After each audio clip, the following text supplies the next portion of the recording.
Hello, my beautiful story listener. I'm your storyteller, Amisha. This is my first story.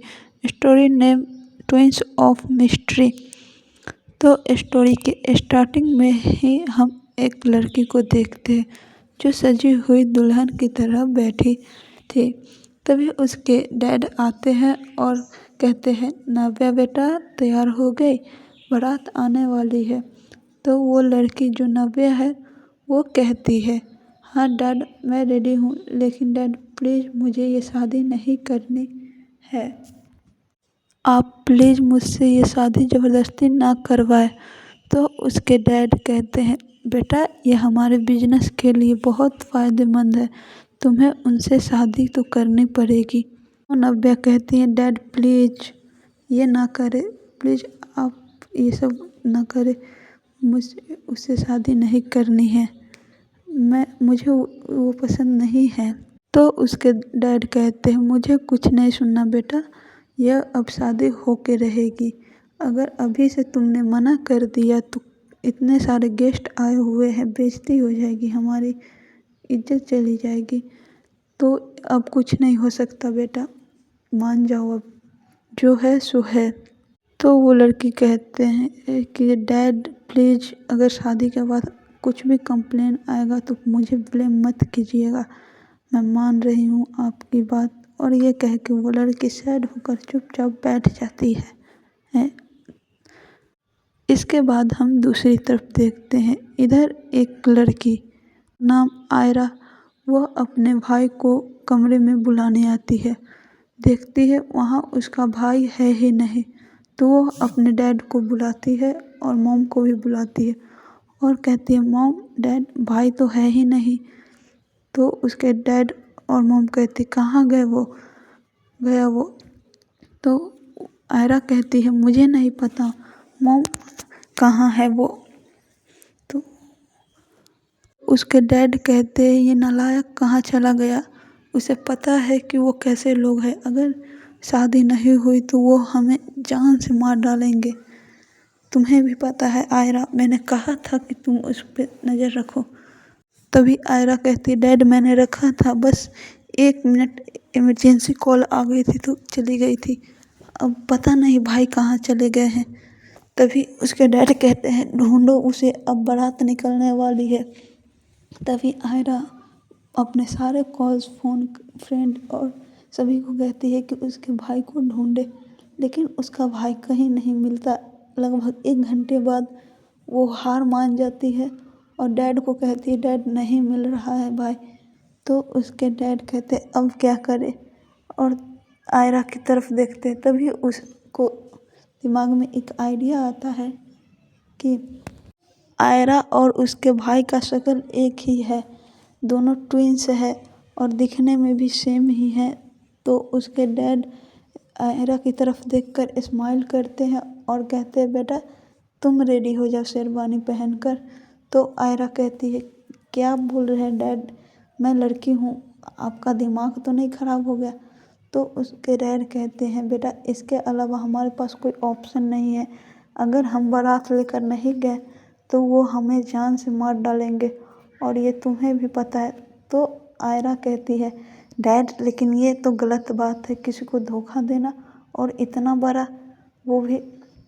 तो उसके dad कहते हैं कि मुझे कुछ नहीं सुनना, मुझे हमारे फैमिली की प्रोटेक्शन की ज़रूरत है, अगर उसके लिए मुझे ये करना पड़ेगा तो मैं करूँगा, और ये मेरा ऑर्डर है कि तुम ये शेरवानी पहनकर और बाहर आओ। तभी आयरा कहती, लेकिन डैड मेरे ये हेयर्स, इसका क्या। तो उसके डैड बोलते हैं, मैं अभी कहता हूँ किसी को विग लाने के लिए और तुम वो लगा लो। तो आयरा कहती, ठीक है डैड, पर इसके आगे क्या। उसके डैड कहते, इसके आगे बाद में सोचेंगे, पहले ये करो, अभी हमारे लिए ये इम्पोर्टेंट है। तो आयरा रेडी हो जाती है बिल्कुल शेरवानी पहन के लड़की की तरह, और बारात निकल जाती है। उसके बाद बारात आती है नाव्या के घर, और यहाँ बारात का स्वागत उसके डैड करते हैं। दोनों ही अच्छे मतलब फैमिली में अच्छे से मिल मिलाप से बारात का स्वागत होता है, फिर शादी भी हो जाती है। उसके बाद लड़की का घर आना। अब नव्या और आयरा का गृह प्रवेश होता है और फिर गृह प्रवेश के बाद रिंग गेम होती है। रिंग ढूंढते समय नायरा और नव्या और आयरा को एक बहुत बड़ा टब में दूध और हल्दी के बीच रिंग रखा जाता है और उसमें बहुत सारे कंकड़ वगैरह भी रहते हैं। उसमें नायरा और नव्या और आयरा को रिंग ढूंढने को कहा जाता है और इसी तरह दोनों गेम खेलने लगते। इधर आयरा बहुत नर्वस थी, उसे समझ नहीं आ रहा था कि अब वो क्या करेगी इसके आगे। वह रिंग ढूंढने लगती है, तभी उसका हाथ नव्या के हाथ से टच होता है और एक अजीब सी फीलिंग आती है। तो आयरा अपने हाथ को पीछे कर लेती है और नव्या भी अपने हाथ को पीछे कर लेती है, क्योंकि वे दोनों एक दूसरे को जानते नहीं थे। तभी यह रिंग आयरा को मिल जाती है, लेकिन आयरा वह रिंग छोड़ देती है और वह फिर से ऐसे ही ढूंढने लगती है। यह उसके बाद यह रिंग नव्या को मिल जाती है और वह जीत जाती है। तो उसके आयरा के सारे फ्रेंड कहते हैं कि भाई तू तो अब गया, तू तो जोरू का गुलाम बन के रहेगा। तो नव्या इधर थोड़ी सी स्माइल करती है, भले ही ये शादी कैसे भी हो लेकिन शादी तो हुई है ना, इसीलिए। अब इसके बाद लड़के और लड़की को रूम में भेजा जाता है। आई मीन नॉट लड़का लड़की, बट गाइस स्टोरी के हिसाब से लड़का लड़की ही है। तो भेजा जाता है। इधर नायरा को नव्या को पहले भेजा जाता है। बेड पे दुल्हन की तरह बैठी हुई आराम से थी।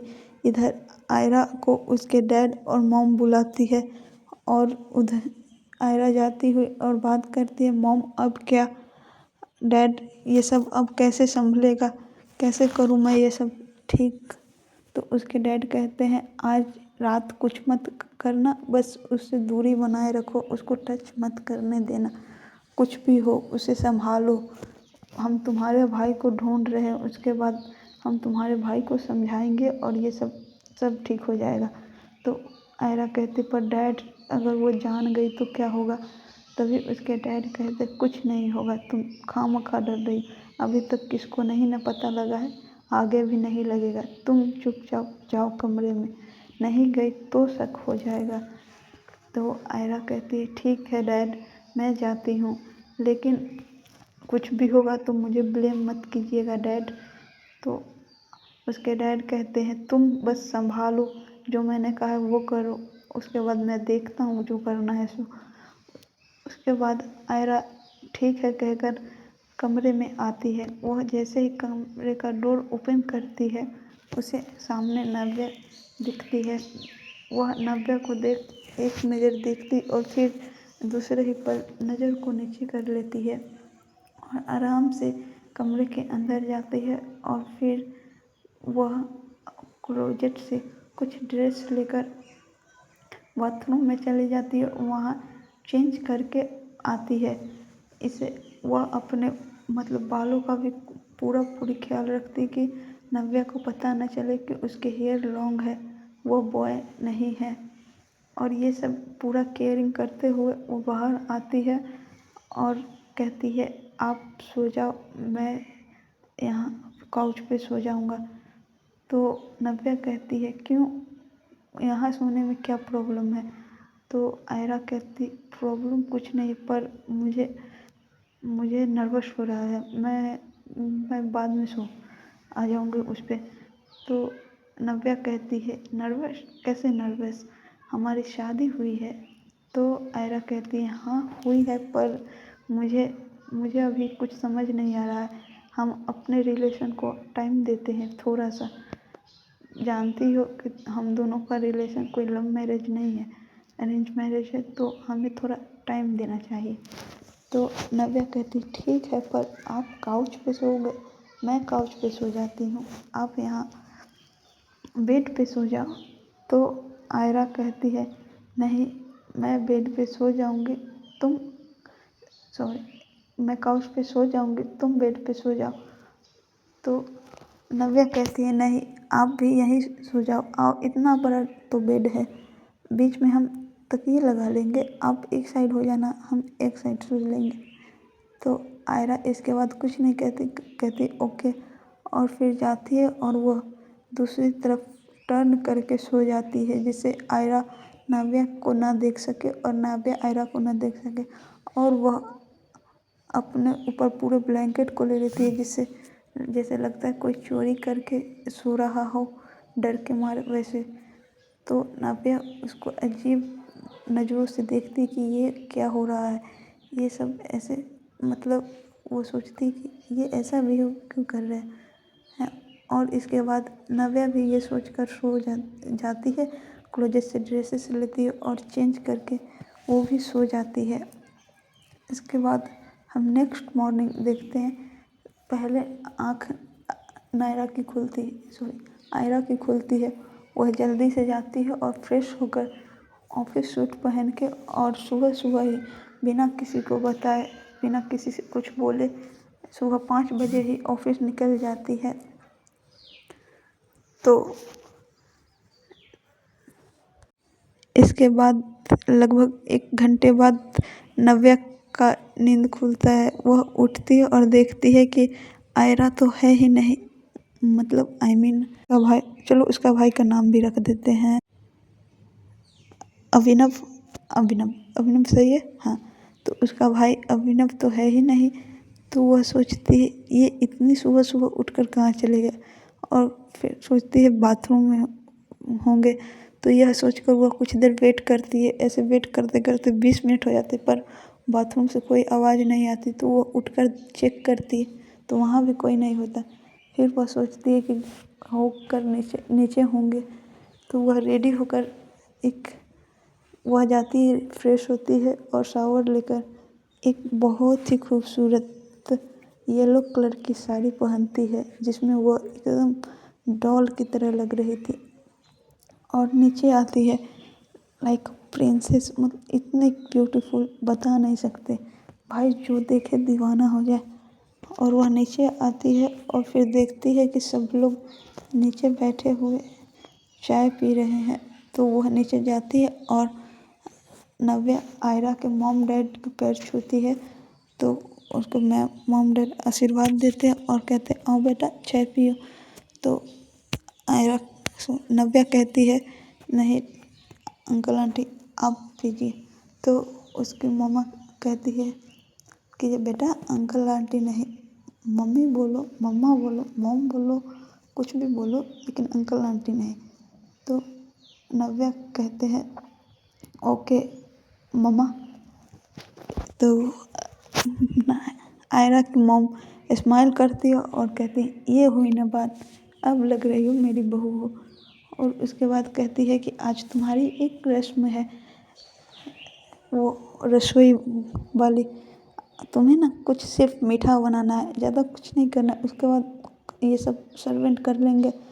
तभी नव्या कहती है कि मीठा, लेकिन मुझे तो कुछ बनाना ही नहीं आता। तभी आयरा की मॉम कहती है क्या तुम्हें कुछ बनाना नहीं आता? तो कहते हैं हाँ मम्मा, मैंने कभी कुछ किया नहीं, वो घर पे सर्वेंट सब है। तो तभी अभी उसकी मम्मा कहती है कोई बात नहीं, हम तुम्हारी हेल्प करा देंगे, बस तुम्हें थोड़ा सा बनाना है, इसके बाद तुम कुछ मत करना, बस आज रस्म है यही कर लो। और उसके बाद उसकी मॉम पूछती है आयरा कहाँ है? तो नब्बे कहता है, तो नब्बे कहती आयरा, आयरा कौन? तो उसकी मॉम कहती सॉरी अभिनव कहाँ है? तो नव्या कहती है मुझे नहीं पता, मुझे वो सुबह ही उठकर चले गए, मुझे लगा कि नीचे होंगे, नीचे नहीं आए हैं क्या? तो नहीं हम लोग से नहीं मिला है। तो नव्या कहती है लेकिन मुझे नहीं पता है कहाँ गए, क्या कर रहे। तो उसकी मॉम कहती ठीक है कोई बात नहीं, ऑफिस चला गया होगा, हम बात कर लेते हैं, तुम टेंशन ना लो। तो नव्या कहती है ओके। और ये कह के वो किचन में जाती है, कहती है मम्मा मेरा हेल्प करा देना प्लीज़। तो उसकी मम्मा कहती है ठीक है करा देंगे, तुम बस रुको हम आ रहे हैं। और इसके बाद उसके मॉम और डैड कमरे में चले जाते हैं। उसके मॉम डैड जाकर बातें करते हैं कि आखिरकार आयरा गई कहाँ, कॉल करो उसे, यह सब भी बिहेव करेगी तो कैसे चलेगा, उसे शक हो जाएगा कि कुछ गड़बड़ है और फिर हमारी जान पे आ जाएगी बात, जो हमने किया है उससे तो और भी बहुत बड़ी बात हो जाएगी। और इसी तरह दोनों बातें करके आयरा को कॉल करते हैं। तभी आयरा कॉल पिक करती है और कहती है हाँ डैड बोलिए। तो उसके डैड कहते हैं बेटा कहाँ हो।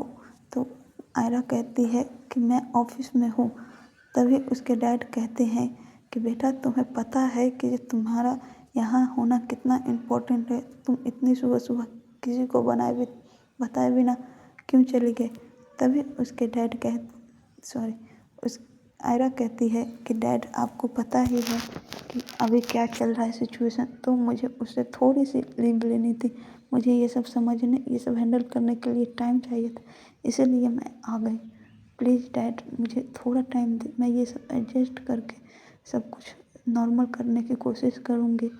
तभी उसके डैड कहते ओके बेटा, लेकिन ध्यान रखो और उसे एक कॉल करके बात करो वरना उसे शक हो जाएगा। तभी भी आयरा कहती है कि ओके डैड मैं करती हूँ, पर उसका नंबर, तो कहते तुम्हारे पास उसका नंबर नहीं है।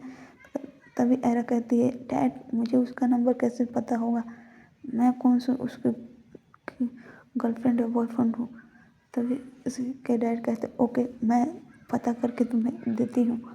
और ये कह कर उसके डैड कॉल कट कर देते हैं। इधर आयरा सोचती है यार क्या मुसीबत है, भाई चलेगा और मेरे गले बांध के चलेगा और वो भी एक लड़की, ये सब कैसे हैंडल होगा, मैं कोई लड़का नहीं हूँ जो मैं एक लड़की को हैंडल करूँगा। और ये सब सोचकर आयरा को हेड में पेन हो रहा। तभी वह एक मैं ऑफिस के सेक्रेटरी को बुलाती है और कहती मेरे लिए कॉफ़ी लेकर आओ। और सभी पे वो पूरे दिन ऑफिस पे गुस्से निकालते रहते। इधर नव्या पूरे दिन मतलब सोचती रहती कि यार ऐसे कैसे बिना बताए बिना कुछ बोले चलेगा, ऐसे कैसे रिलेशन सही होगा, ये सब सोच रही थी। और अब टाइम को थोड़ा शिफ्ट करते अब आती है रात को डिनर के वक्त में। आयरा आती है और सबसे पहले वो अपने कमरे में जाती है और फ्रेश वहाँ होती है और फिर वहाँ से फ्रेश होकर नीचे आते हैं। तभी उसके डैड कहते हैं बेटा ये क्या कर रही हो, तुम भूल गई हो तुम्हें लड़का बन के रहना है। तो आयरा जल्दी से अपने फिर से कमरे में जाती है और फिर वो फिर से लड़के की ड्रेसअप करके आती है और कहते सॉरी डैड मुझे नहीं पता था। तभी उसके डैड कहते हैं कि नव्या देख लेती तो क्या होता, अभी पता है तुम्हें। और ये कह के बातें कर रहे थे। तभी नव्या स्टेयर से नीचे आती है और देखती है कि आयरा आ चुकी है। तो आयरा भी देखती है नव्या की तरफ। आयरा देखकर एक छोटी सी स्माइल, वियर्ड सी स्माइल, जिसे पता नहीं क्या हुआ, उसे बात करने की इच्छा ना हो, अजीब सी स्माइल करती है। ये सब देखकर नव्या को अजीब लगता है। वो सोचती ये सब क्या चल रहा है, कुछ समझ नहीं पाती। कहती ये मतलब ऑफिस से आए, ड्रेस भी चेंज कर ली, बिना कमरे में गए, ये सब बहुत कुछ वो सोचने लगती है और नीचे आने लगती है। तभी उसकी आयरा की मॉम कहती है बेटा आओ और बैठो यहाँ और डिनर करो सबके साथ। सब डिनर टेबल पे बैठ जाते हैं और तभी नव्या कहते हैं कि मॉम मैं थोड़ी सी हेल्प करा देती हूँ। तभी उसकी मम्मा कहती है नहीं बेटा तुम्हें कोई ज़रूरत नहीं है, यहाँ सर्वेंट है कर लेंगे। तभी नव्या कहते ओके मॉम जैसे आप कहे, और ये कह के बैठ जाते हैं और सब डिनर करने लगते हैं। लेकिन डिनर करते हुए भी नव्या आयरा को ही देख रही थी और बहुत कुछ सोच रही थी। उसके मन में ये सब चल रहा था कि यार बिना बताए कैसे चले गए, ये वो मतलब बहुत कुछ। इसके बाद जब ये लोग डिनर कर लेते हैं तो सब अपने अपने कमरे में चले जाते हैं। तो नव्या और आयरा भी कमरे में आती है। नव्या आती है और पीछे पीछे आयरा भी आती है। आयरा आते ही डोर लॉक कर देती है और वह बेड पे जाके सो जाती है। नाव्या ये सब देख के अजीब नज़रों से देखती है और सोचती है क्या चल रहा है, मतलब बिना कुछ बोले। फिर वह सोचती है कि पता नहीं क्या प्रॉब्लम है, बात करके देखती हूँ। और वह कहती है कि अभिनव। तभी तो आयरा नहीं सुनती क्योंकि उसका नाम आयरा है और वह अभिनव कहने से थोड़ी ना सुनेगी। वह नाव्या 2-3 बार अभिनव अभिनव करती है लेकिन आयरा नहीं, कोई रिस्पॉन्स नहीं करती। फिर वह पास जाती है और उसके मतलब शोल्डर पे हाथ रख के कहती है अभिनव। तभी आयरा को ध्यान आता है कि वही तो अभिनव है और वो बोलते हैं हाँ क्या हुआ। तभी नाव्या कहती है कि कुछ नहीं, आप क्या कर रहे हो, आप मुझसे बातें नहीं कर रहे, आपको कोई प्रॉब्लम है क्या। तभी आयरा कहती नहीं मुझे कोई प्रॉब्लम नहीं है, बस ये सब थोड़ा सा एडजस्ट करने में टाइम लग रहा है, तुम टेंशन ना लो, बस ठीक हो जाएगा 2-3 दिन, मुझे टाइम दो प्लीज़। तभी नाव्या कहती ओके, लेकिन इतना बैड बिहेव, मतलब लगता है कि आप जैसे आप हो ही नहीं। तभी आयरा सोचती है हाँ मैं थोड़ी ना हूँ, तो ये सब विश्वास करती है। तभी नाव्या कहते हैं क्या, तो कहते कुछ नहीं, बस कुछ नहीं, आप सो जाओ, मैं भी सो जाती हूँ, मतलब सो जाता हूँ। और ये कह के वो दोनों मतलब सो जाते हैं। सो गाइज आज की स्टोरी यही तक, इसके आगे हम कल देखेंगे। Bye bye, take care, love you guys.